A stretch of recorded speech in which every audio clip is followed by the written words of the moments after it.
If you like the content that we're pushing out, please like, share, and of course subscribe. And let us know in the comments what you think about our videos. Like, why would you watch it and not tell us what's going on? And I hope to see you later on. Peace out. Welcome to the Alternative Factuals video. Today is not going to be about any particular TV show or movie or anything like that. But apparently you guys like when we talk about the socioeconomic problems and political views that take place in TV shows and movies. So we're going to have a nice little discussion about that, a little chat. And, instead of, anybody who you usually will see on the channel, like, Dwight or Marlon, or even occasionally Christina when she decides not to be light-skinned, we have, I have my sister here. Let me just state for the record, I'm here to stay. We'll see. She's on a trial period, so let's see how you guys react and all that. But to start it off, short and simple, real quick. So there's a lot of TV shows like Black Lightning, the Netflix series Luke Cage, and even the movie Black Panther and stuff like that. So I'm kind of curious on what you guys think, as well as leave it in the comments down below what you think about this little chat we're having. But how come it seems like when minorities such as Luke Cage and Black Panther and Black Lightning, once they really come out and gain traction, why is it that people are really against the show for having like a predominantly black cast? And why are these shows so successful because of it as well? So I'll let her start off the discussion. Well, I think particularly shows that feature black casts do so well because we're just so hungry to see ourselves represented in such a way that's not like a stereotype. So like, we know our culture, but when someone else does their interpretation or their spin of like what it is you're supposed to look like or do or act, they never get it right. They always pick like the bad things and like play them up, or they don't represent you correctly. And like, black sitcom is a thing. Like, it's not just something that just started. Stuff like even like Martin did tremendously well. Things like My Wife and Kids that have like predominantly black casts. They also cause a lot of controversy because it's one of those things where it's like, it's okay for us to be excluded, but it's not okay for other people to be excluded. Not to point fingers at any particular male sapiens. But I definitely agree because even though as a viewer who probably comes back and watch our videos, you already know we do like mostly movies, TV shows, and all that stuff related to comic books. But usually people tend to come to our channel for like things like Black Lightning and shows that have like minority casts and stuff like that. And one of the comments that we got even on our Facebook page is, wouldn't it be racist if the character was called the White Panther? And this is in reference to the Black Panther character. And a lot of people, yeah, right. I'm like, that's so stupid. A lot of people don't realize that Black Panther is not a new concept. Like, right, Black Panther has been out for like almost like 80 years, like 70, 80 years, something like that. I'm probably a little off by a couple years, but he's been out since like the 60s, 70s. I think 70s. No, he was 1967, Black Panther #1. Oh, you would be the genius on that. I mean, I just know he's not like, they didn't write this character yesterday. Yeah, he's definitely been around for quite some time now. And so has Black Lightning. Black Lightning came out in 1977, the year of 1977. So literally maybe a couple years behind Black Panther. Luke Cage too came out around the same. All these black characters have been out for quite some time during the 60s and 70s when we were going through this whole civil rights movement and trying to get equal rights and stuff like that. And a lot of people, when these shows come out today, they feel like, oh, how come these shows are so black cast heavy? I'm just like, well, that's kind of the point.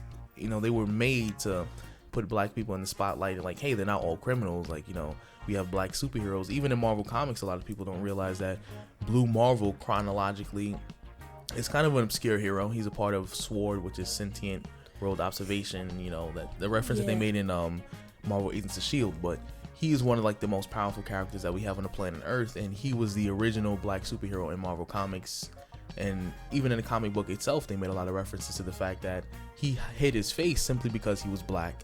And people could not handle the fact that he was a black man. And when he got into a battle that ripped off his mask, the president of the United States in that issue asked him to retire because people were just not ready to see a black man who was more powerful than them and still saving their lives. So it's like a lot of these comics hit on issues that a lot of people are not ready to hear. Yeah, it's uncomfortable to acknowledge that we're okay with excluding people because of how they look or what their culture is, and no one wants to face that. That's kind of why, like, you know, cinema and TV's been what it's been. Like, even if you look at stuff like westerns or like it's completely okay to see like the Asian caricature, like, you know, the Asian guy who can't put a sentence together, or who seems like, you know, he could sell anything for cheap, or even the way they represent Native Americans in TV. Like, and it's the same thing for us. And I mean, not to link it to history, but, you know, literally things like cinema or art forms that are supposed to represent life in some way. It's like, it's an opportunity to like use people's eye gates to create you know, a mindset about what other people look like, especially if you don't come into contact with them regularly. This is a little, my fault, this is a little random. Actually, I got into one of the videos that I posted, and then someone made a comment. No, it wasn't a video that I posted. It was another video that someone posted on YouTube that I commented on, and then, like, you know, eventually my comment became like this really big thread. But they were saying like how they felt like the show targeted white people because, like, I'm like, well, one, Gambi's white, and, you know, he's cool. Everybody's like, yo, Gambi's the truth. Like, right. You know, everybody's down for Gambi. So I'm like, I mean, you being a little extra. But I wasn't like making the point, like, you know, Black Lightning, the whole concept of the show itself, like Green Light being in the city of Freeland. I was like, a lot of it is a parallel to, you know, the war on drugs that took place in the black communities in the 1980s. And a lot of people did not kind of, when I made that point, a lot of people who were black was like, no, it kind of makes sense, because even that whole conspiracy, the government was pushing drugs into these communities to help separate the black families, because obviously during this point in time, that was like when we were really together, and they saw us as a problem. And a lot of people did not kind of get that out of the show. As well, I wouldn't say, like I said, people of color got it, but people who were kind of outside of that experience, they didn't really see it, like, because it's not part of their history. It's like when you think about stuff like, and why is this turning into a history lesson? When you think about stuff like this is what happens when you have like, 2 degrees on a mic.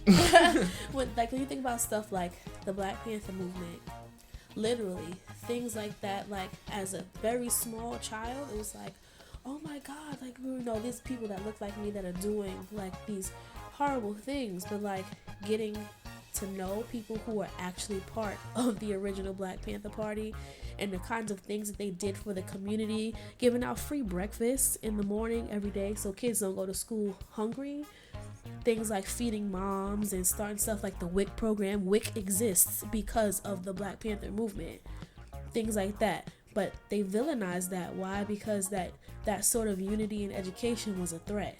It was like, oh, okay, they're really about this. We need to figure out. COINTELPRO is a government-created agency specifically designed for the Black Panther movement. It was never used before or after, specifically to bring down the Black Panther movement. Exactly. It was seen as a threat.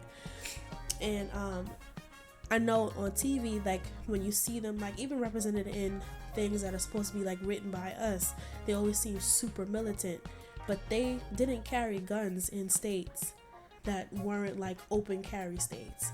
Like they were never about violating laws or anything like that. So even little stuff like that, or even if you pay attention to the way that people word things, like it was the war on drugs, but now we're in a opioid crisis, and they don't consider it a war on drugs. It's a crisis. You and know, this these has been people going on need for help. years. They're struggling, but you know, back in the day, because let's keep it 200,000% real. In the hood, a lot of people don't go to Colombia, all these places where people make drugs. So how did it get here? It wasn't the community. Like, can we just focus on that? Like, most people I know from back in the day never left their block, never left their comfort zone, their neighborhood. So how did they become hooked on cocaine and all of these things that come from other countries? People who've never been on a plane, don't got a passport. So how did they get this stuff? Somebody had to give it to them. These are indeed factual statements. But tell me when you find the lie. But let us know in the comments down below what you think in terms of, how they portray, not just black people, but, Asians, Native Americans, whatever ethnic background you feel like is not represented very well on television, period. And like I said, I like to do these discussions from time to time so that way, I can keep y'all woke out there, you feel me? But if you're new to the channel, please be sure to like, share, and of course subscribe. And like I said, leave a comment down below. Let me know what you think. And I like to hear opinions, even the bad ones. Like I said, I approve all of them. So I'm not sensitive. So right. The best way to stay woke is to be have that discussion open, right? And have that, and so I accept all comments and anything you feel that you may not understand or maybe you have a different take on it. Just let us know in the comments, and I hope to see you in the next one. Peace out, Zaddy.